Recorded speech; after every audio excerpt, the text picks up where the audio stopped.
नमस्कार. आम्रपाली न्यूज चॅनलच्या बातमीपत्रात आपल्या सर्वांचं मनपूर्वक स्वागत. MMRDA आयुक्त आणि महापौर यांच्यात बैठक. वसई विरारच्या विकास कामांना मिळणार गती.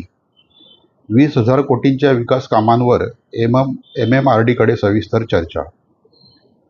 वसई विरार शहराचा कायापालट करणाऱ्या सुमारे 20,000 कोटी रुपयांच्या विविध विकास कामांना आता खऱ्या अर्थाने गती मिळणार आहे.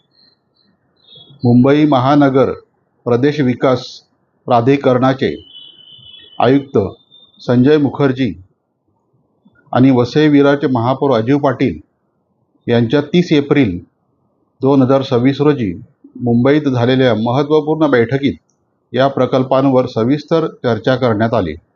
या बैठकीमुळे शहरातील वाहतूक कोंडींची समस्या सुटण्याचा आणि पायाभूत सुविधांचा दर्जा सुधारण्याचा मार्ग मोकळा झाला आहे. लोकनेते हितेंद्र ठाकूर, माजी आमदार क्षितिज ठाकूर आणि माजी आमदार राजेश पाटील यांनी या कामांसाठी राज्य सरकारकडे सातत्याने पाठपुरावा करून ही विकास कामे मंजूर करून घेतली होती. विशेष म्हणजे क्षितिज ठाकूर यांनीही नुकतेच 23 एप्रिल रोजी मुख्यमंत्र्यांकडे पत्रव्यवहार करून प्रलंबित कामांच्या निविदा प्रक्रिया तातडीने पूर्ण करण्याची मागणी केली होती, ज्याला प्रशासनाने सकारात्मक प्रतिसाद दिला आहे. आजच्या या बैठकीला नालासोपारा मतदारसंघाचे आमदार राजन नाईक, वसई विरार महापालिका आयुक्त पृथ्वीराज BP, माजी महापौर नारायण मानकर, सभागृह नेते प्रफुल्ल साने, विरोधी पक्षनेते मनोज पाटील, पालिकेचे शहर अभियंता प्रदीप पाचंगे आणि अन्य अधिकारी कर्मचारी उपस्थित होते. या बैठकीनंतर लागलीच महापौर अजित पाटील व माजी महापौर नारायण मानकर यांनी उपमुख्यमंत्री एकनाथ शिंदे यांची मंत्रालयात जाऊन भेट घेतली. या विषयांवर त्यांच्याशी चर्चा झाल्यानंतर उपमुख्यमंत्री एकनाथ शिंदे यांनी MMRDA अध्यक्ष संजय मुखर्जी यांच्यासोबत संपर्क साधला व वसई विरारमधील विकास कामांना प्राधान्य देण्याचे निर्देश दिले.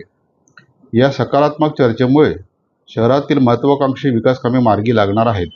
या विकास आराखड्यात सुमारे 36 किलोमीटर लांबीच्या आणि 40 मीटर रुंदीच्या वर्तुळाकार रस्त्यांचा रिंग रूट समावेश असून हा रस्ता शहरातील 4 मुख्य शहरे आणि 22 गावांना एकमेकांशी जोडणार आहे. या महत्त्वाकांक्षी प्रकल्पांसाठी निविदा प्रक्रिया लवकरच पूर्ण केली जाणार आहे. याशिवाय भाईंदर ते नायगाव दरम्यान खाडीवर एक मोठा दुमजली पूल उभारला जाणार असून या पुलाच्या वरच्या थरावरून मेट्रो आणि खालच्या थरावरून वाहने धावणार आहेत. या पुलामुळे मीरा भाईंदर आणि वसई विरारमधील प्रवासाचे अंतर अवघ्या काही मिनिटांवरच येणार आहे. तसेच वैतरणा खाडीवरील पूल आणि सागरी महामार्गामुळे पालघर जिल्ह्याचा पश्चिम भाग थेट जोडला जाऊन गुजरातकडे जाणाऱ्या वाहनांची कोंडी कमी होण्यास मदत होईल. शहरातील अंतर्गत वाहतूक सुरळीत करण्यासाठी 5 नवीन रेल्वे उड्डाणपुलांच्या कामांना मंजुरी देण्यात आली आहे. यामध्ये विराटनगर, ओसवाल नगरी, अलकापुरी, उमेळमान येथील नवीन पूल आणि वसई रोड येथील जुन्या पुलाच्या जागी नवीन पूल बांधला जाणार आहे. त्याचबरोबर विरार फाटा ते अर्नाळा, नालासोपारा फाटा ते नालासोपारा पश्चिम आणि वसई फाटा ते गावापर्यंतच्या 7 मुख्य रस्त्यांचे सिमेंट काँक्रीटीकरण करण्यात येणार आहे. हे प्रकल्प राबवताना स्थानिक मच्छीमार, शेतकरी आणि आदिवासी बांधवांच्या रोजगारांवर परिणाम होणार नाही आणि निसर्गाची हानी होणार नाही याची विशेष काळजी घेतली जाणार आहे.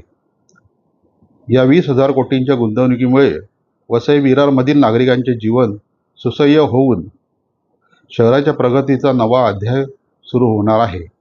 वृत्तसंकलन रमेश सोनावणे, संपादक आम्रपाली न्यूज चॅनल वसई विरार. चॅनलला लाईक, शेअर व सबस्क्राईब करायला विसरू नका. धन्यवाद.